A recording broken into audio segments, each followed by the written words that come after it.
Arcs de Sant Cugat del Rec.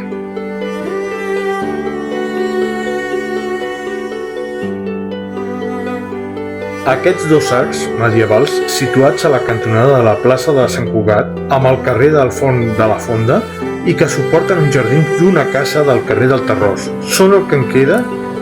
d'una antiga església que ocupava els terrenys que avui són la plaça de Sant Cugat, que duia el nom de l'església de Sant Cugat del Rec, construïda al segle XI, reedificada diversos cops, 1287, 1626, 1632 i 1830, i cremada al 1936 i enderrocada després.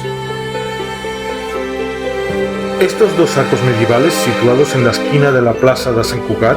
con la calle del Font de la Fonda y que soportan unos jardines de una casa de la calle del Terrós, son lo que queda de una antigua iglesia que ocupaba los terrenos que hoy son la plaza de Sant Cugat, que llevaba el nombre de la iglesia de Sant Cugat del Rec,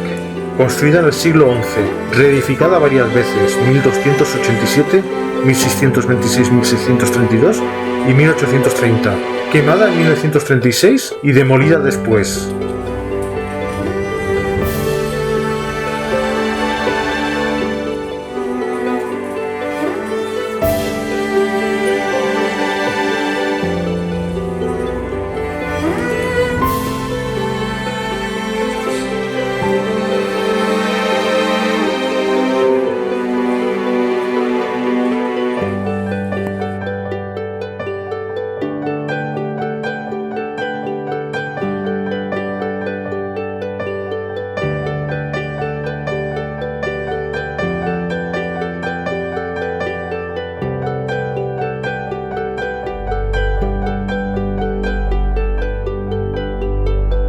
Si vols estar al dia dels nous vídeos, subscriu-te al